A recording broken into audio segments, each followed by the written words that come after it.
There's one thing I want to share really quickly. We commonly call these Michael Mirdad's tirades, but I just want to share one brief one because this one seems to be coming up a lot for folks, and that's, hesitate to even say the word, politics. The capstone of dysfunction on planet Earth. It's the insane of all insane thought systems on planet Earth, and if you're into politics, then just be patient. Space out for just a few minutes. I met this gal in an airport on the way here from Dallas, and it was interesting, just a smile, hi, how's it going? And then she starts. Do you vote? Are you registered? Who are you voting for? And on and on. And it's hard for me to explain in the few minutes you have in an airport that I'm not at all going to be interested in anything she has to say.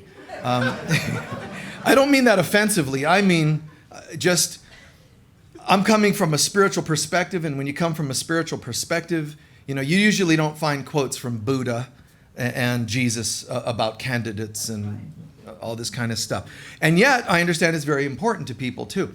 Here's what Krishna would tell you. He would tell you to follow the highest path, whatever that is. If you have a candidate you believe in, follow it. Just follow, whatever you do, follow what you know to be right. He, of course, doesn't say to wrong everybody else, but follow what you know to be right. So I think there's an integrity that can go with things as mundane as politics. It's not my thing, but I think that there's something that could be said to be true to yourself. I've never really believed in obligatory, following because you're a Republican and Democrat. And, I hear people use terms like left wing and right wing. I don't even know what those mean. I actually don't, and I don't want to know.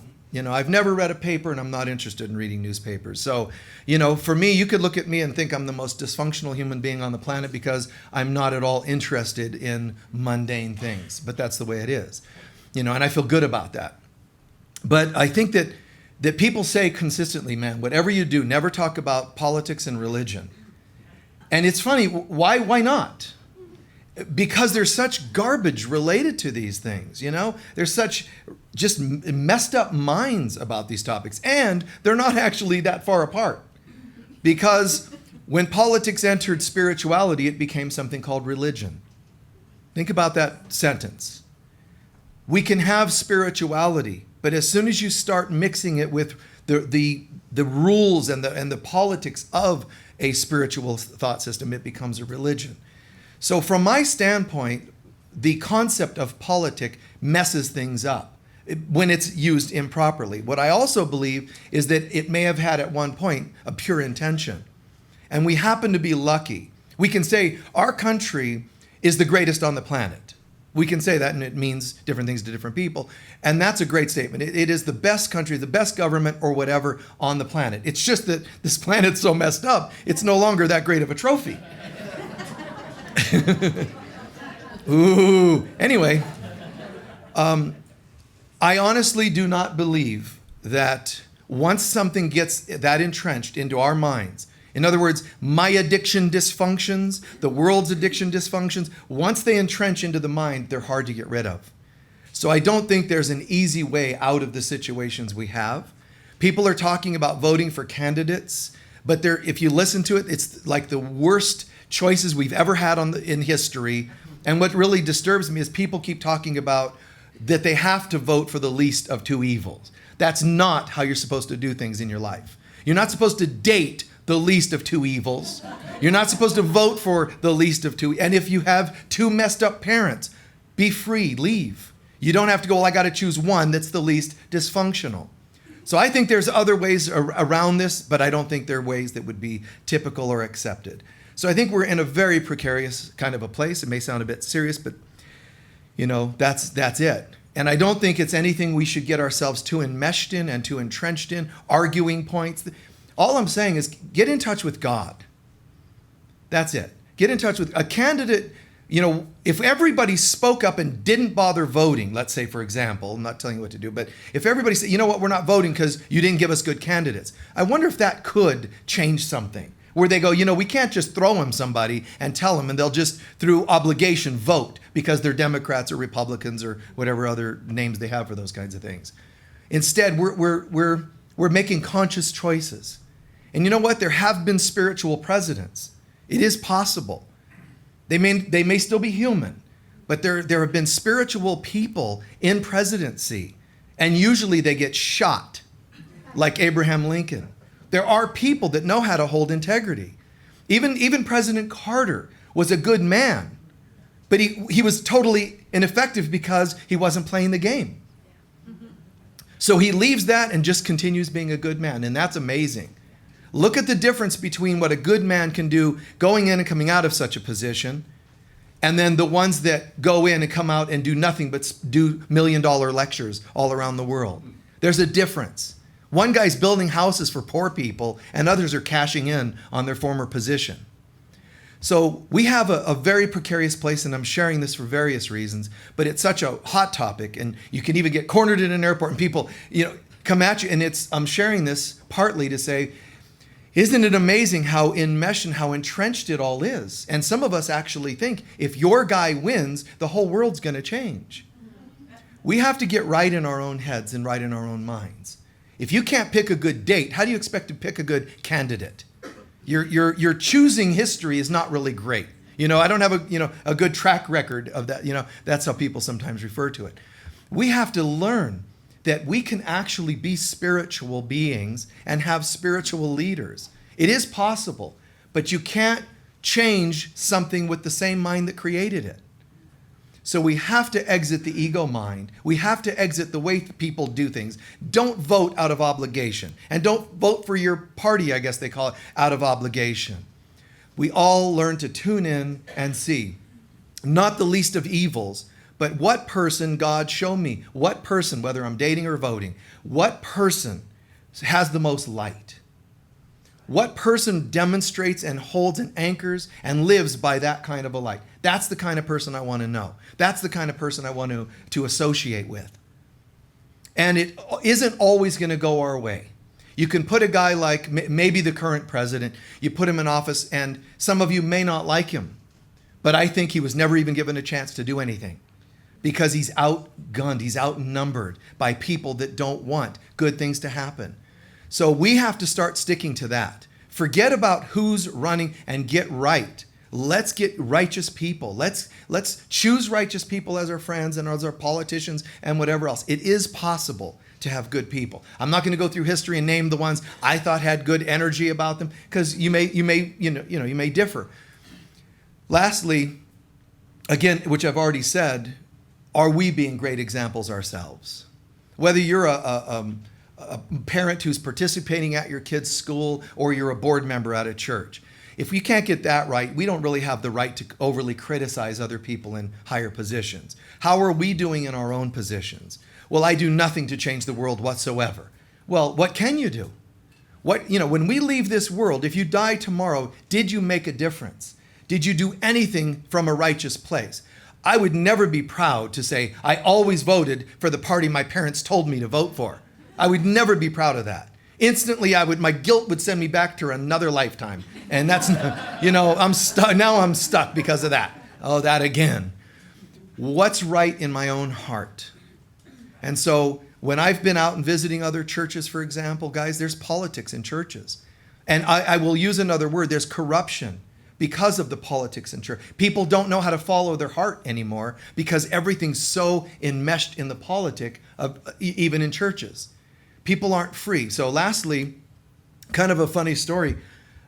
At Dallas Unity, they've gone through lots of ministers and lots of changes.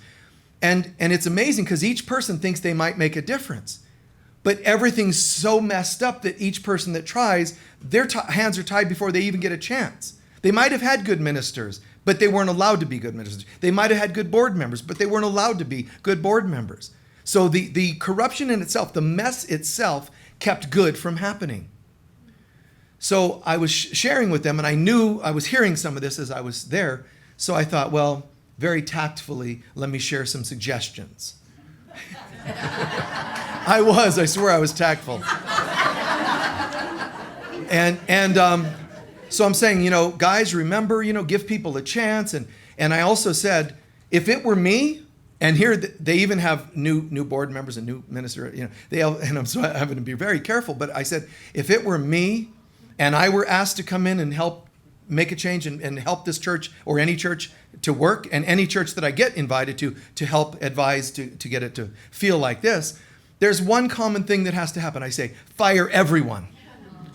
Fire all the board members, fire everyone, then ask the congregation to come in for a meeting and ask them what they want. Instead of the board and ministers telling the people what they're going to get, ask them what they want. Now, that's not because I'm being mean to the other. Actually, it's right for them, because they may be the wrong person for you. And now it'll ruin their life to be voted to be your minister or board members. It could ruin their lives because they're not right for you. So find out the vibe of the people, which is what they should be doing in politics as well. Find out what the people really want, and then assign the right person for that. You almost can't go wrong with that. So I explained that to them, and I said, and you'll watch for silly little things that sometimes people focus on, fault finding. So I made up an arbitrary example. I said, for example, guys, if you were all trying to get your church to have a spiritual feeling, be careful not to get caught up with, ridiculous things. Let's say, for example, there's a wall in the church and we paint it blue.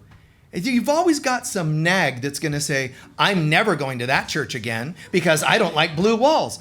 And you know what? There was this silence. And this lady stands up and goes, actually, we had a blue wall that everybody was fighting over. I'm like, I try to make up the most arbitrary, and I get these psychic hits, and I'm hearing, there's God going, tell him about the blue wall. I'm like, yeah, that sounds pretty arbitrary. Let's say, for example, there's a blue wall. To me, that's like saying, imagine that a red Martian beamed onto the stage. I figure I'm safe, and they all go, oh, God, not the blue wall story. I'm like, I didn't know about that. Sorry, man. But they were also able to laugh and realize. And I said, you know what?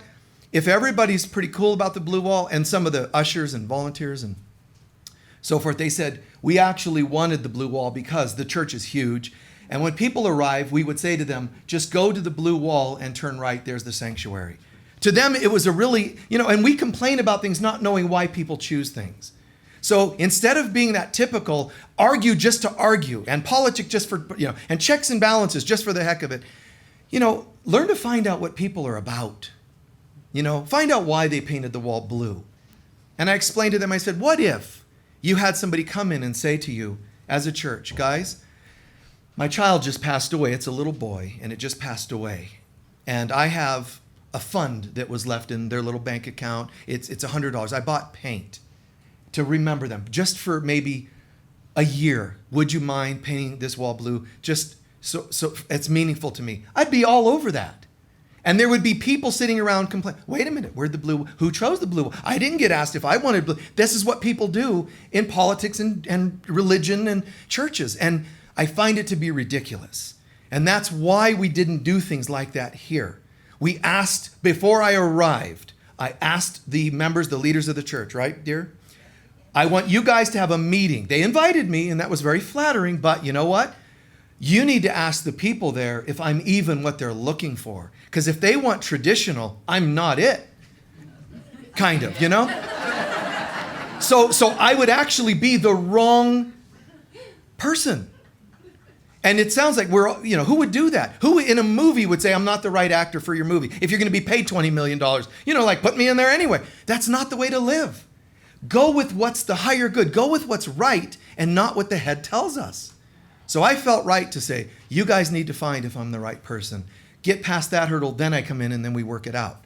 And then we worked everything collaboratively. And I don't think commonly people do things this way, but it is possible. So in that, guys, even though we're a humble little church, a couple hundred people attending on a Sunday, the unity of Sedona is only a small town, really, in comparison of things on this planet. And yet, think about this. We've accomplished what nobody seems to have been able to accomplish thus far. We've accomplished something.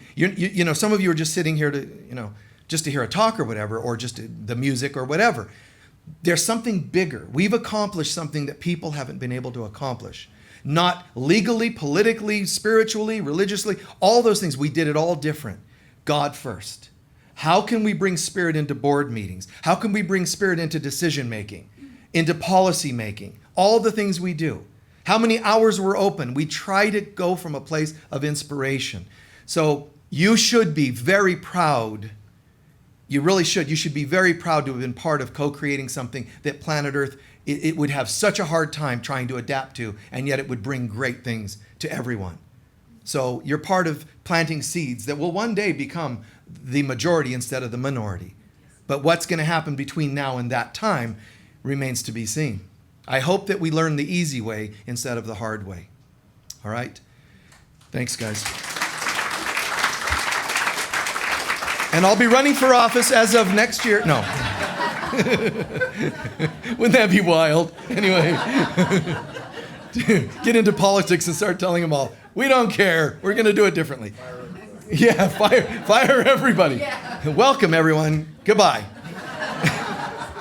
And when I say fire, you bring them back if they're the right people, but you find out what's right first.